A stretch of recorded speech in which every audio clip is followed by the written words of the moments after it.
Welcome to Ancient American Explore, where we journey into the heart of ancient mysteries. I'm your host, Super Gringo, and today we're sailing 3,500 kilometers into the vast Pacific to the remote shores of Rapa Nui, Easter Island. Here, the Moai, those towering stone giants, stand as silent sentinels of a vanished world. But not all of them remain. Some were taken, spirited away across oceans, their sacred mana, their spiritual essence, torn from the land. This is the story of the stolen Moai, a tale of colonial ambition, cultural loss, and a people's unyielding fight to bring their ancestors home. Settle in, and let's walk with the statues. Picture Easter Island in 1868. The sun beats down on volcanic slopes, where the Moai stand like guardians, their eyes once inlaid with coral, gazing over a land carved by the hands of the Rapa Nui. These are no mere statues. They're Aringa Ora Atatepuna, the living faces of deified ancestors, each one pulsing with the mana of a people who raised them centuries ago. But a shadow looms on the horizon. The British ship HMS Topaze, its sails taut, anchored off the rugged coast. It stands in the Chilean National Museum of Natural History, a stranger in a foreign land, its mana distant from its ahu.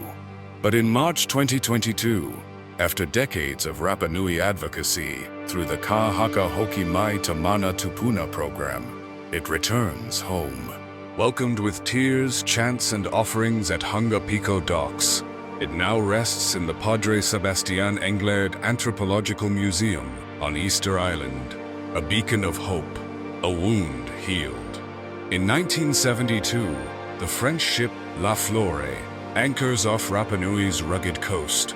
From an ahu, likely near the Rano Raraku quarry where hundreds of Moai were born, they claim another Moai. Its details sparse, but its sacredness undeniable. Carved from tuff, it stands as an Aringa Ora, its face a testament to an ancestor's legacy. The French crew, driven by colonial collecting, sees it as a prize for Paris. With ropes and sleds, guided by coerced islanders or sailors, it's dragged to the shore. The rafting is perilous. Waves crash against the wooden platform, threatening to topple the multi-ton statue. Hoisted aboard with pulleys, it's secured for a transoceanic voyage, thousands of kilometers to France. Today, it resides in the Musée du Quai Branly-Jacques Chirac, part of the Oceanic Art Collection. Its mana confined to a gallery, its gaze fixed on a horizon it cannot see. The late 19th century brings more losses as colonial powers and collectors plunder Rapa Nui's heritage. In Washington, D.C., the Smithsonian Institution houses Moai SIWDC-001, a tough Moai taken from an ahu, likely in the 1880s or 1890s during an American expedition. Its name is lost, its story fragmented, but its journey is familiar.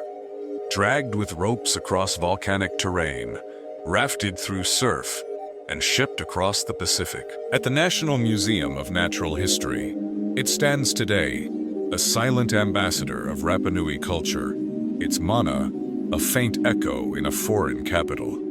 Picture the islanders watching it leave, their chants drowned by the waves, their ancestors stolen for a distant museum. In Dunedin, New Zealand, the Otago Museum holds a Moai, taken in the late 19th century, likely during a scientific expedition. Carved from tuff, it stood on a coastal ahu, its face carved with the same reverence as its kin. Dragged with sleds and ropes, rafted to a ship, it crosses the Pacific to New Zealand, where it now resides in the museum's Pacific collection. Its mana lingers, a relic of colonial greed, yearning for Rapa Nui's shores. In Brussels, the Musée Royal d'Art et d'Histoire displays another moai, acquired in the 19th century, likely through a Belgian collector or expedition. Taken from an ahu, it's dragged and rafted, shipped thousands of kilometers to Belgium. It stands today as a testament to Rapa Nui artistry, but a stranger in a strange land. Its mana trapped in a foreign gallery. In New York, the Metropolitan Museum of Art holds a moai, its surface marked with reddish pigment, a rare feature echoing the painted faces of Rapa Nui's past, when moai were adorned with red scoria and white coral to embody their mana. Taken in the early 20th century, likely from an ahu near Rano Raraku, it's dragged to the coast, rafted to a ship, and sent across the Pacific to America. Now, part of the Oceanic Art Collection, it stands in a gallery, its angular face gazing into a city of steel and glass, its mana a distant memory of volcanic slopes. In Glendale, California, a moai head named Henry rests in the Forest Lawn Memorial Park, acquired in the early 20th century by founder Dr. Hubert Eaton. Its authenticity is debated.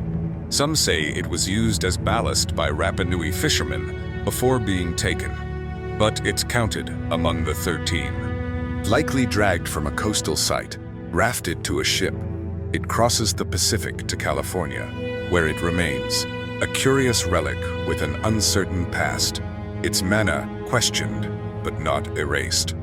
In 1926, a moai is taken from an ahu to Argentina's Central Cultural Recoleta in Buenos Aires. Dragged with ropes, rafted through surf, it travels thousands of kilometers, standing for 80 years in a foreign land.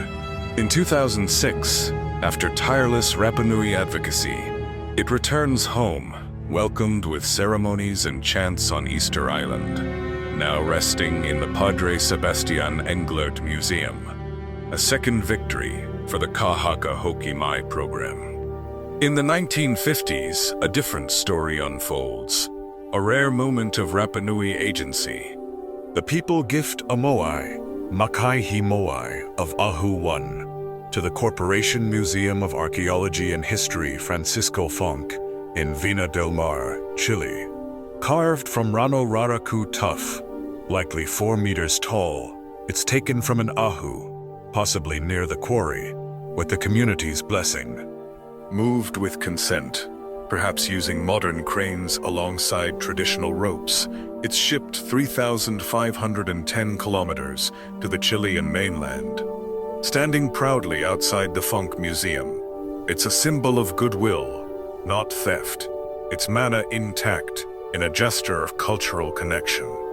Picture the Rapa Nui preparing it, their chants rising, not in grief, but in pride, as they share their heritage with the world. In 1968, a moai, possibly Moai 35-01, is taken to New York City for a publicity stunt opposing a jet refueling facility on Easter Island. Likely dragged from an ahu with modern equipment, it's shipped via Chile, displayed in New York, Washington, D.C., and Chicago, then confiscated by the Chilean government. Its current whereabouts are unknown, a ghost among the 13, its mana lost to uncertainty. Imagine the spectacle, a moai in Manhattan, its stone face staring into a concrete jungle, a fleeting symbol of resistance before fading into mystery. How were these 13 giants moved? The Rapa Nui mastered the art of walking moai, rocking them upright with ropes, swaying them side to side across the island. In 2012, archaeologists Terry Hunt and Carl Lipo proved this method, walking a 5-ton replica with a small team, no trees felled, debunking old tales of deforestation. Foreign crews, British, Chilean, French, and others, leaned on this knowledge or coerced it, using sleds, ropes, and later, pulleys or winches. Rafts carried the moai through treacherous surf to ships, where they were hoisted aboard and secured in holds or on decks, for voyages spanning thousands of kilometers. No photographs capture these moments. Cameras were rare in the 19th century Pacific, and colonial logs prioritized navigation over the labor of theft. At their destinations, the Moai were offloaded with cranes, or cots, carried by rail or road to museums or private estates. In London, Hoa Hakananai's and Moai Hava reached the British Museum in 1869, one displayed in room 24, the other stored. Santiago's Moai stood in the National Museum until 2022. Paris's joined the Kai Branly, Washington's the Smithsonian, Dunedin's the Otago Museum, Brussels's the Musée Royal, New York's the Metropolitan.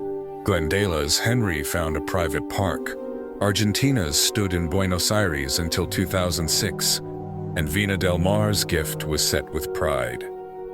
The 1968 Moai, briefly a spectacle, vanished after confiscation. Each Moai, stripped of its ahu, became an exhibit, its mana caged in foreign halls, far from the Pacific's embrace. Why do 10 Moai remain abroad? Museums like the British Museum argue they preserve these fragile tuff and basalt figures from Easter Island's erosive rains and winds. They claim to share Rapanui culture with millions, citing legal ownership. Hoa Hakananai's, for instance, was gifted to Queen Victoria in 1868, a claim rooted in colonial arrogance. But the Rapanui see theft, a violation of their spiritual core. "We are just a body," Governor Tarita Alarcon Rapu wept in 2018, standing before Hoa Hakananai's in London, her voice trembling with centuries of loss. "You, the British people, have our soul." To the Rapanui, the Moai are not artifacts. Their family, their absence of fracture in the island's manner. The fight for repatriation is fierce, a battle of heart against bureaucracy. Museums resist, fearing a precedent that could empty their galleries. Think of the Parthenon marbles or Benin bronzes, artifacts facing similar demands.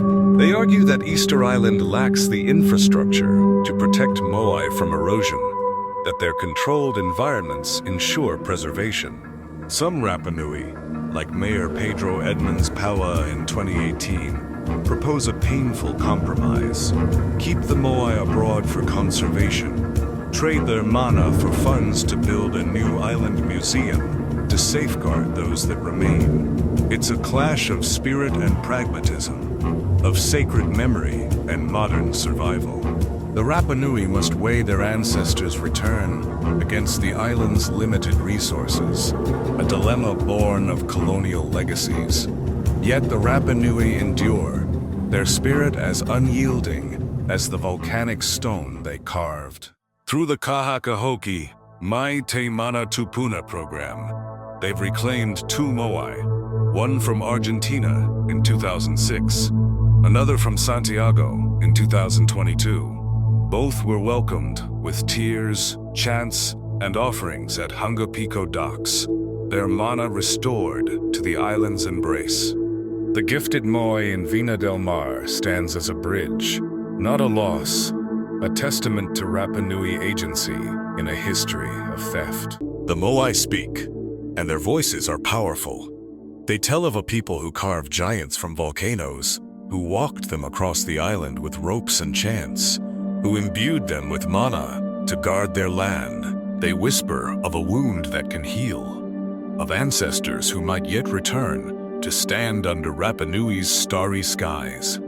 But their story is more than loss. It's resilience, a culture that refuses to let its soul be silenced. The Rapanui's fight is a beacon, reminding us that heritage is not a museum piece, but a living bond, a sacred trust that endures through centuries of struggle. Let's pause to reflect on the Rapanui themselves, a people who thrived in isolation, building a civilization on a speck of earth smaller than many cities. They quarried tuff from Rano Raraku, basalt from Rano Kawo, scoria from Puna Pao, shaping Moai with stone tools called toki, their hands guided by ancestral wisdom. They raised these giants on Ahu, aligning them to face inland, watching over villages, their mana a shield for the living. The walking method, rocking Moai with ropes, was no mere feat of engineering, but a ritual, a dance of community and purpose. Chants, now lost to time, would have filled the air, binding the people to their work, to their ancestors, to the land itself. When the Moai were taken, it wasn't just stone that left. It was identity, history, the spiritual fabric of Rapa Nui. The 19th century was a dark time for the island. Disease, slavery, and colonial contact decimated the population, leaving fewer than 200 Rapa Nui by the 1870s. The removal of Moai compounded this loss, stripping sacred sites like Orongo and coastal Ahu of their protectors. Each theft was a desecration, a severance of the mana that held the island together. Yet the Rapa Nui survived. Their oral traditions, chants, stories, genealogies, keeping the Moai's spirit alive, even as their physical forms stood in distant lands. The repatriation movement is more than a quest for artifacts. It's a reclamation of sovereignty, a demand to restore balance. The return of Moai Taudel Iwi Tupuna in 2022 was a moment of joy, but also a reminder of the 10 still abroad. The Rapa Nui's plea, voiced by leaders like Tarita Ala Konrapu, resonates with global movements, from the Maori seeking Taunya to African nations demanding their bronzes. It challenges us to ask, who owns the past? Can a museum's claim, rooted in colonial theft, outweigh a people's spiritual bond? The Moai in Viña del Mar, given freely, shows another path, a gift that strengthens ties, not breaks them. Perhaps it holds a lesson for the future.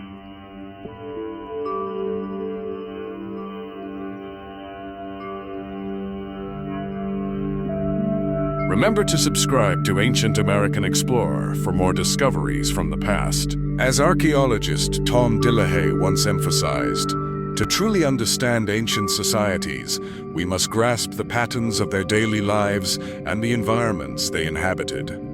I'm Super Gringo. See you next time as we continue to uncover the stories hidden beneath our feet.